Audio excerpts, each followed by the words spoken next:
Orang yang bersolawat dapat rahmat dari Allah.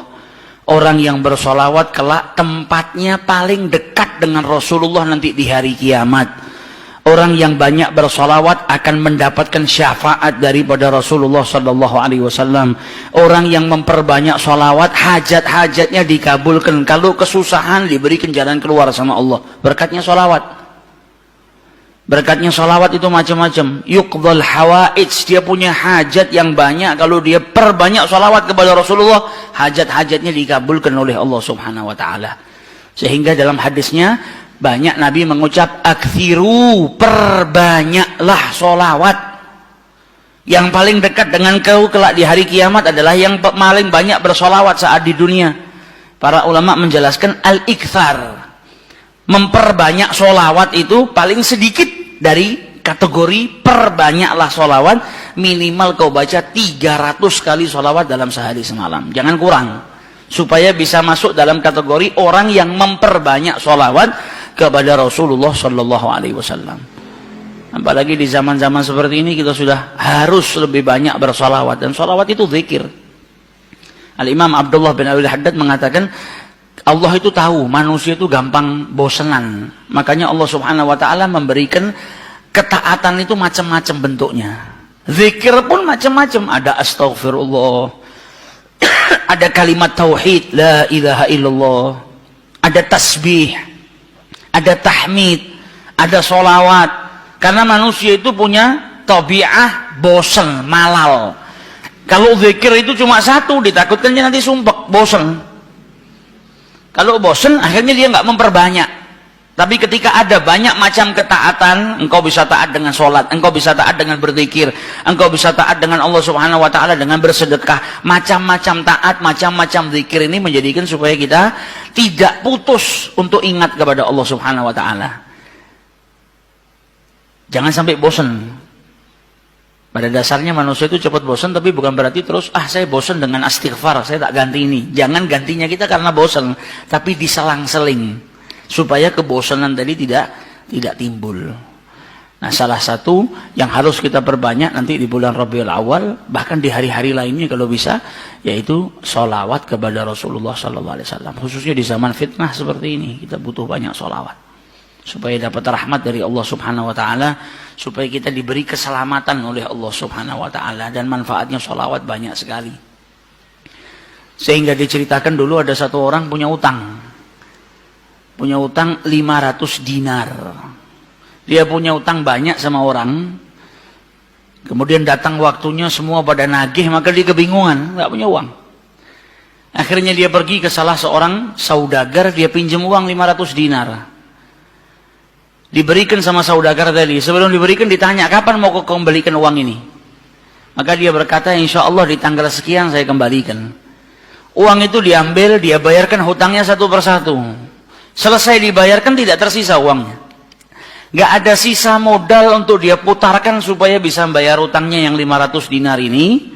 Karena apa? Memang dia pinjam sesuai dengan kadar hutangnya.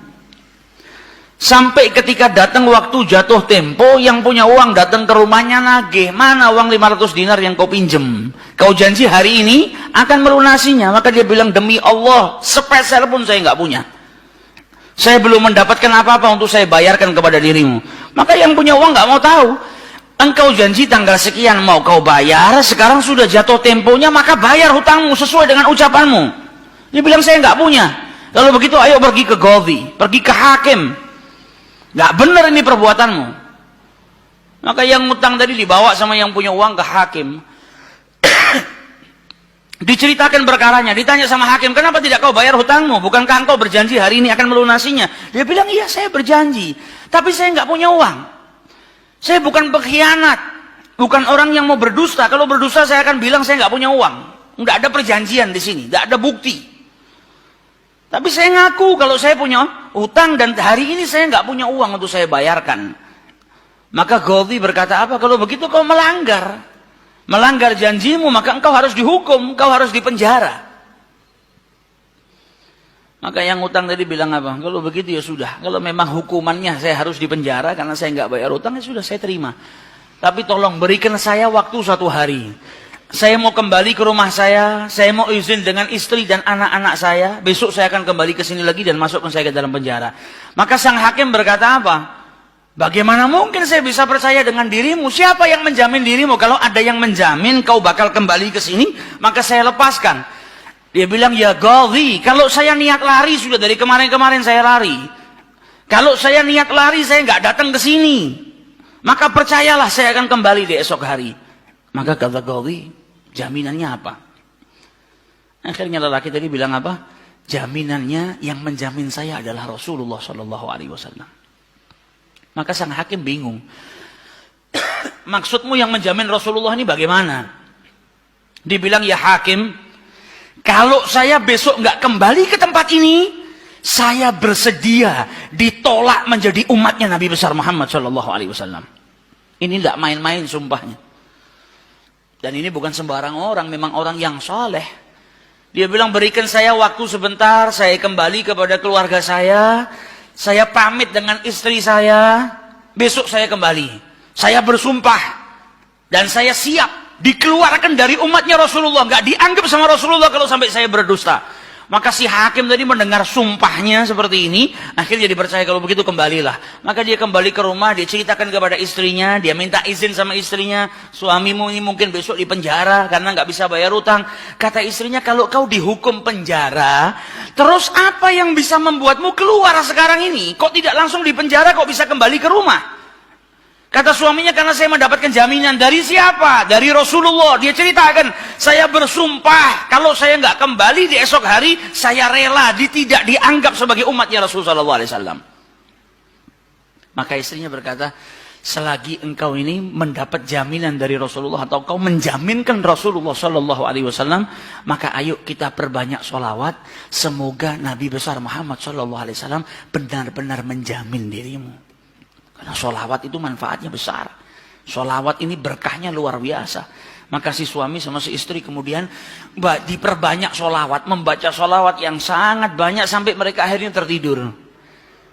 Yang laki yang punya utang tadi ketika tidur mimpi berjumpa dengan Rasulullah Sallallahu Alaihi Wasallam, dan Nabi dalam hadisnya telah bersabda, man ra'ani fakat ra'ani haqqa. Siapa yang mimpi berjumpa dengan diriku, maka sesungguhnya itu aku.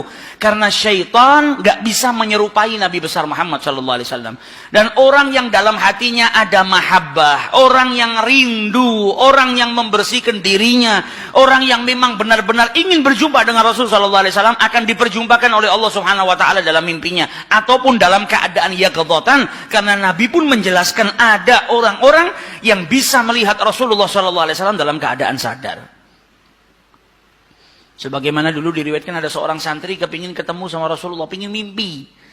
Tanya sama gurunya, sama kiainya, ajarkan kepadaku caranya mimpi ketemu Rasulullah itu bagaimana. Kata kiainya, apa gampang. Nanti malam kau makan ikan asin yang banyak, setelah makan jangan minum, kau tidur. Maka dia bingung, apa hubungannya ikan asin dengan mimpi ketemu Rasulullah? Praktekkan. Ini kiai mau mendidik santrinya yang betul-betul kepingin berjumpa dengan Rasulullah, pingin mimpi dengan Rasul Sallallahu Alaihi Wasallam. Maka malam hari datang, dia makan ikan satu piring, setelah itu nggak minum, tidur. Bangun tidur, dia pergi ke gurunya, marah, mana saya nggak ngimpi ketemu Rasulullah. Kata gurunya, apa yang kau impikan? Kau mimpi ngelihat apa? Kata santri tadi, saya mimpi ngelihat laut, ngelihat sungai, ngelihat hujan, ngelihat air terjun. Kata gurunya, karena sebelum tidur yang kau rindukan adalah air. Kau makan ikan asin sehingga kau kehausan. Yang kau rindukan dan kau dambakan air. Maka apa yang kau rindukan dan apa yang kau dambakan datang dalam mimpi. Coba setiap kali kau tidur kau rindu dengan Rasulullah. Coba setiap kali kau tidur kau ingin sekali dan minta sama Allah Subhanahu Wa Taala akan diperjumpakan dengan Rasul Sallallahu Alaihi Wasallam. Maka kau akan diperjumpakan dengan Nabi besar Muhammad Sallallahu Alaihi Wasallam.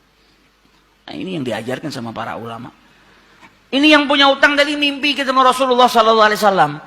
Dalam mimpinya apa kata Rasulullah? Kau jangan takut, jangan gelisah. Orang yang mahabbah. Baca sholawatnya bukan sekedar baca, tapi baca dari lubuk hatinya, baca dengan penuh kecintaan. Mimpi berjumpa dengan Rasulullah dan berkahnya sholawat tadi bisa menyelamatkan orang. Hajat-hajatnya bisa dikabulkan, dapat pertolongan dari Allah Subhanahu Wa Taala. Maka dalam mimpinya Rasulullah bilang apa? Besok pagi kau pergi, idhab ilal wali. Pergi ke gubernur di tempatmu itu, bilang sama gubernur tadi, Rasulullah mengucapkan salam kepadamu. Dan sampaikan kepada si gubernur, kalau setiap hari dia bersolawat kepada Rasulullah sebanyak 1000 kali, itu solawatnya sampai kepada Nabi Muhammad. Dan sampaikan kepada si gubernur, tadi malam dia itu kebingungan, baca solawat sudah 1000 atau belum. Ada salah dalam menghitung, sehingga dia itu gelisah, saya sudah 1000 atau belum. Maka sampaikan kepada gubernur itu, bahwasanya solawatnya sudah sampai 1000, jadi dia nggak perlu gelisah. Bangun dari tidur, dia mau kembali ke Ghazi, tapi sebelumnya dia pergi ke wali.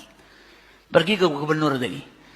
Sampai di rumahnya gubernur, dia sampaikan, wahai wali, wahai gubernur, Rasulullah menitipkan salam kepadamu. Kaget dia.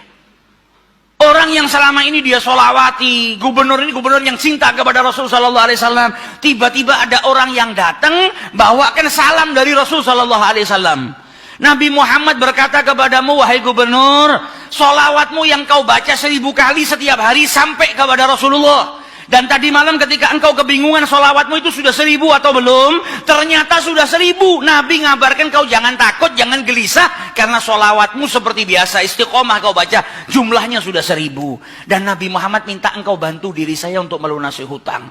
Maka saking gembiranya dapat salam dari Rasulullah, dapat kabar kalau solawatnya yang selama ini dia baca sampai kepada Rasul Sallallahu Alaihi Wasallam. Ditanya utangmu berapa? 500 dinar. Diambilkan 500 dinar dari Baitul Mal. Setelah itu diambilkan lagi 2.500 dinar dari uang pribadinya. Ini hadiah buat dirimu karena kau datang bawa kabar gembira kepadaku, yaitu Rasulullah Sallallahu Alaihi Wasallam mengucapkan salam kepadaku. Mahabbah. Kita belum tentu, kalau mungkin andai ada orang yang mimpi berjumpa dengan Rasulullah, kemudian Nabi mengucapkan salam kepada kita, belum tentu kita bahagia sampai bisa mengeluarkan harta seperti itu. Tapi orang-orang yang mahabbah, kecintaannya sama Rasulullah luar biasa. Maka dia pulang dari rumahnya si gubernur tadi bawa uang 3.000 dinar. Utangnya cuma 500 dinar. Berkat sholawat dia bisa melunasi hutangnya. Maka dia pergi ke rumah qadhi. Sebagaimana janjinya dia akan kembali. Dia ketuk pintu rumah qadhi. Maka qadhi tadi ketika buka pintunya langsung memeluk orang tersebut. Nangis yang luar biasa. Dan berkata apa? Alhamdulillah berkat dirimu tadi malam saya mimpi ketemu Rasulullah SAW. Kata Rasulullah apa? Kalau engkau membantu orang yang punya utang itu untuk melunasi hutangnya, maka aku akan membantumu kelak di hari kiamat. Diambilkan uang 500 dinar diberikan kepada orang tersebut. Sampai Ghazinya pun diimpiin sama Rasulullah SAW. Keluar dari rumahnya Ghazi bawa uang berapa? 3.500 dinar. Dia pergi ke tempat orang yang dia utangi mau bayar utangnya. Ketika sampai di rumah orang tersebut, orang yang dia utangi tadi sudah berada di depan rumah nunggu kedatangannya.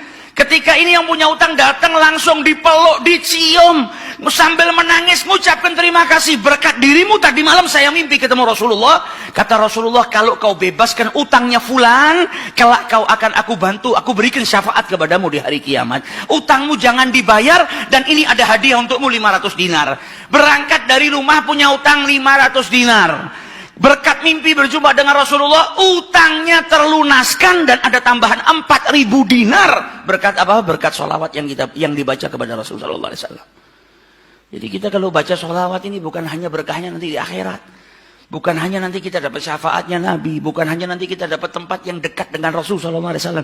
Bahkan di dunia kalau kita ada situasi yang tidak menyenangkan, ada masalah, ada apapun, semuanya bisa hilang berkah daripada sholawatnya yang kita baca kepada Rasulullah SAW. Karena satu sholawat dibalas dengan 10 rahmat. Satu rahmatnya Allah, kita punya masalah sebesar apapun bisa hilang kalau kita mendapatkan satu rahmat dari Allah Subhanahu Wa Taala. Sedangkan orang yang bersalawat kepada Rasulullah SAW, maka dia mendapatkan 10 rahmat daripada Allah Subhanahu Wa Taala. Maka dari itu datang bulan Rabiul Awal, ayo kita perbanyak sholawat kepada Rasulullah SAW. Kita niatkan supaya berkahnya itu bukan hanya buat diri kita, tapi buat seluruh umat Islam. Khususnya saudara-saudara kita yang saat ini di negara kita dipecah belah. Setiap hari kita dengar isu, dengar sesuatu yang semakin menjadikan umat Islam itu terpecah belah. Kita minta sama Allah melalui sholawat kepada Rasulullah SAW agar berkahnya sholawat, berkahnya Rabiul Awal ini, umat Islam dipersatukan oleh Allah Subhanahu Wa Taala, tidak terpecah belah, menjadi umat yang kuat. Negara kita yang kemarin-kemarin sedang dilanda musibah, insya Allah berkat sholawat gak ada lagi musibah. Negara kita dijaga sama Allah Subhanahu Wa Taala, dijadikan baldatun baldatun thayyibatun wa rabbun ghafur, berkat sholawat kepada Rasul sallallahu alaihi wasallam.